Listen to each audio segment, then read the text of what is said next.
내일 사김의 묵상 시작하겠습니다. 여호수아 24장 25절, 25절에서 33절 말씀입니다. 미완의 언약 완성을 기다리라라는 제목으로 묵상을 하겠습니다. 세겜 언약을 마지막으로 여호수아서가 마무리됩니다. 여호수아가 언약을 맺었습니다.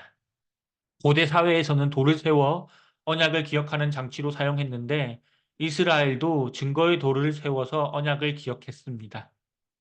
언약을 맺은 후 여호수아가 율례와 법도를 제정합니다.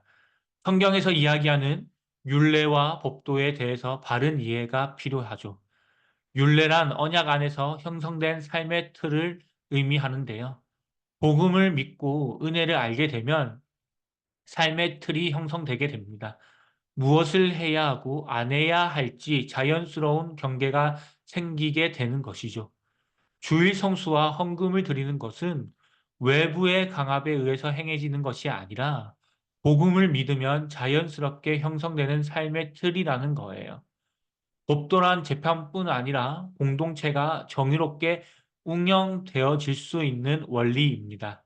간단히 말해서 율례와 법도란 구원받은 사람들이 사회 속에서 살아가는 삶의 원리라는 겁니다. 여호수아는 가나안 땅에서 정착해야 하는 백성들에게 단순히 우상을 섬기지 않는 것을 넘어 삶의 원리를 마지막으로 가르쳐 주고 있었던 것이죠. 여호수아가 생을 마감했습니다. 장로들의 시대가 되었습니다. 성경은 이스라엘이 여호수아가 사는 날 동안과 그에게 영향을 받았던 장로들의 시대에는 여호와께서 행하신 모든 일을 기억하고 있어 여호와를 섬겼다고 합니다. 한 시대의 대표자로서 여호수아가 어떤 리더자였는지를 보여주고 있는 겁니다. 그리고 나서 이야기가 마무리되지 않습니다. 요셉의 뼈를 장사한 내용과 엘르아살의 죽음으로 여호수아가 마무리됩니다. 전체 스토리를 고려해 본다면 여호수아의 죽음으로 여호수아가 마무리되는 것이 굉장히 좋아 보여요. 여호수아의 리더십도 굉장히 칭찬하고 좋은 의미가 있잖아요. 굳이 이들의 장사할 내용을 기록한다고 한다면 여호수아의 묘비 앞에 이 둘의 장사를 기록했어도 괜찮았던 것 같아요. 하지만 성경은 의도적으로 여호수아의 업적 이후 이들의 장사를 기록했습니다.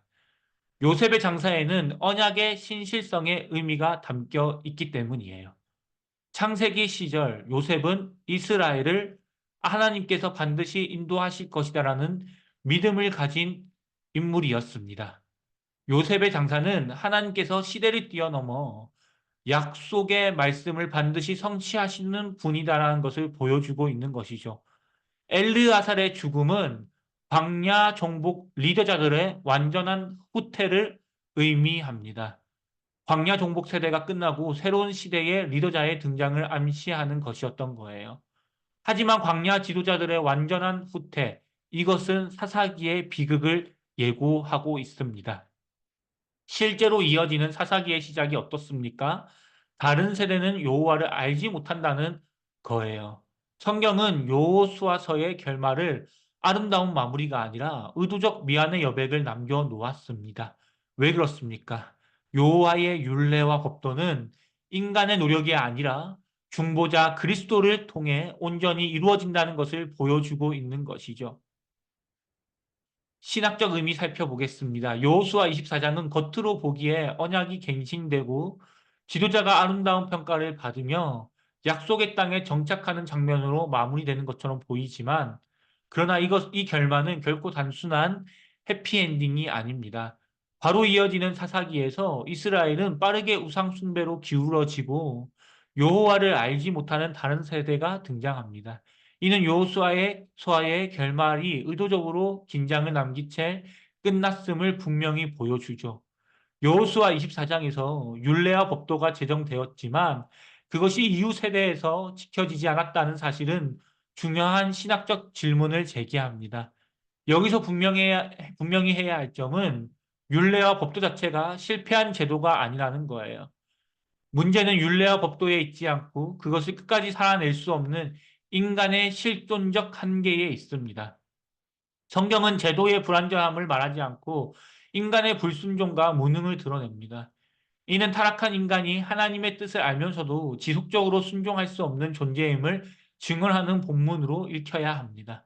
여호수아서의 묘한 결말은 율례와 법도는 불필요하다는 선언이 아니라 율례와 법도를 완전히 순종할 수 있는 참된 중보자가 필요하다는 신학적 요청입니다. 이 묘한의 구조는 성경 전체 안에서 율례와 법도를 폐하지 않고 오히려 완성하신 그리스도를 기다리게 하는 장치입니다. 결국 여호수아서의 미화는 실패의 기록이 아니라 복음의 필요성을 드러내는 신학적 여백입니다. 언약의 완성은 여호수아에게도 다음 세대에게도 있지 않으며 오직 그리스도 안에서만 온전히 이루어질 수 있는 것이죠. 적용 좀 살펴보겠습니다. 삶의 틀을 지키는 것이 신앙이 아니라 복음에서 흘러나온 틀인지 점검해야 합니다. 많은 그리스도인들이 바쁜 일상 속에서 예배, 헌신, 신앙의 기본 구조를 유지하려 애씁니다. 그러나 그 틀이 복음에 대한 감사와 의존에서 나오는 것인지 아니면 책임감과 압박감에서 유지되고 있는지는 점검할 필요가 있습니다. 나는 지금 신앙의 틀을 지키고 있습니까? 아니면 그리스도의 은혜에 붙들린 삶을 살아가고 있습니까? 두 번째로 가정과 일터의 안정이 곧 신앙의 안정이라고 착각하지 않아야 합니다. 결혼, 출산, 직장, 안전, 주거 정착이라는 단계에 들어설수록 신앙도 안정되었다고 느끼기 쉽습니다. 그러나 성경은 말합니다. 가장 정착된 시기가 오히려 하나님을 기억하지 않는 시기가 될 수 있다고 말합니다.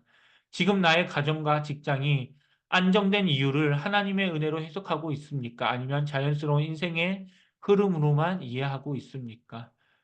세 번째로 반복되는 실패 앞에서 결단보다 중보자를 더 의지해야 합니다. 신앙을 살아내다 보면 같은 실패가 반복되는 자신을 발견하게 됩니다. 그때 우리는 스스로를 다그치거나 기준을 낮추거나 포기하고 싶어집니다. 그러나 본문은 말합니다. 언약은 인간의 노력으로 완성되지 않으며 오직 그리스도의 순종과 중보를 통해 완성된다고 말입니다. 나는 실패할 때마다 나 자신을 고치려 애쓰고 있습니까? 아니면 다시 그리스도의 은혜 앞으로 돌아가고 있습니까? 우리 기도 제목을 나누면서 말씀 묵상한 것들을 생각하면서 기도하기를 원합니다. 첫 번째로 삶의 틀이 은혜에서 흘러나오게 하옵소서. 가정과 일터에서 예배와 헌신의 자리를 지킬 때 의무감이나 압박이 아니라 복음을 믿는 기쁨과 감사에서 비롯된 삶의 틀이 되게 하옵소서. 두 번째로 안정 속에서 하나님을 잊지 않게 하소서. 지금 누리는 평안과 질서가 우리의 능력이 아니라 여호와께서 행하신 일임을 기억하며 겸손히 은혜를 고백하게 하옵소서. 마지막으로 실패의 자리에서 중보자이신 그리스도를 붙들게 하옵소서. 율례와 법도를 완전히 이루신 그리스도의 중보와 순종을 다시 붙들게 하옵소서. 우리의 신앙이 노력에 매이지 않고 은혜 안에 머물게 하옵소서. 우리 묵상한 것들의 주님의 음성을 들으면서 함께 기도하며 나아가도록 하겠습니다.